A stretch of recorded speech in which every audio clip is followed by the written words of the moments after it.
নমস্কার বন্ধুরা, আমি সুধীর। আজকের পত্রটি ভীষণ গুরুত্বপূর্ণ।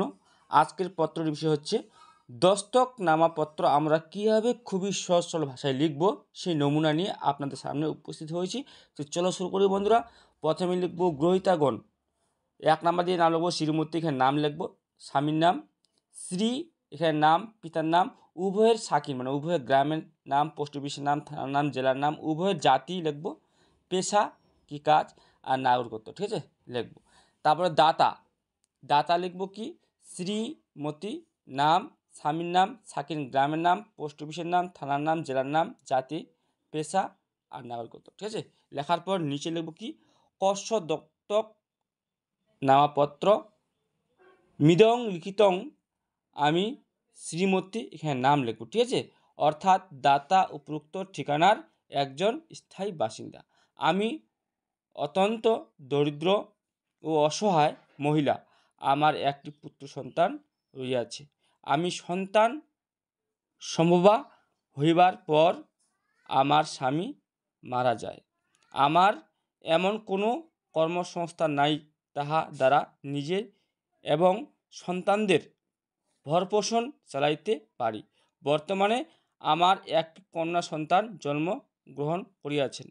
অভাব অনটন সন্তানদের ভবিষ্যতের কথা চিন্তা করিয়া সদ্যজাত কন্যা সন্তানকে দস্তক দিবার প্রস্তাব দিলে নিঃসন্তান গ্রহীতাগণ তাহা দস্তক লইতে ইচ্ছা প্রকাশ করিলে।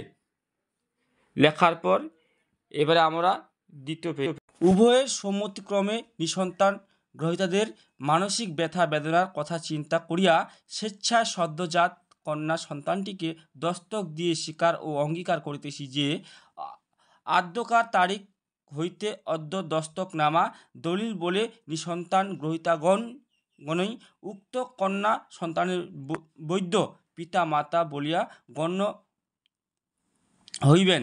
ইহাতে আমার কোনো আপত্তি বা দাবি দেওয়া রহিবে না বা থাকিবে না, এবং ভবিষ্যতে দস্তক গ্রহীতাগণই উক্ত কন্যা সন্তানকে পিতৃমাতৃ স্নেহে লালন পালন করিয়া তাহার নিজ সন্তান জ্ঞানে কন্যার যাবতীয় ভবিষ্যৎ উজ্জ্বল করিবেন।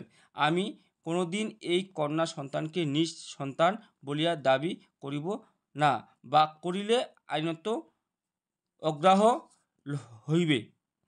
আদ্য আমার সদ্যজাত কন্যা সন্তানকে নিঃসন্তান গ্রহীতাদের হাতে তুলিয়া দিলে নিম্ন সাক্ষীগণের উপস্থিতিতে অদ্য দস্তকনামা পত্রের মর্ম পাঠ করিয়া শুনাইলে উহার মর্ম বুঝিয়া স্বইচ্ছায় স্বজ্ঞানে সুস্থ শরীরে সবল মনে অন্যের বিরুদ্ধে দস্তকনামা পত্রের সহি সম্পাদন করে দিলাম। তারপরে লিখব পরের পৃষ্ঠে।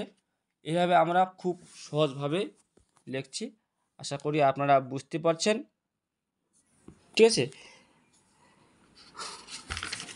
তারপরে দেখো নেক্সট পেজে, ঠিক আছে। নেক্সট পেজে দেখো বন্ধুরা, নেক্সট পেজে দেখো কি আছে।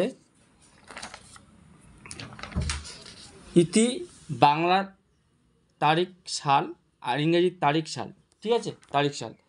অত্র দলিল 100 টাকার স্ট্যাম্প ও একখানি ডেমি রহিল।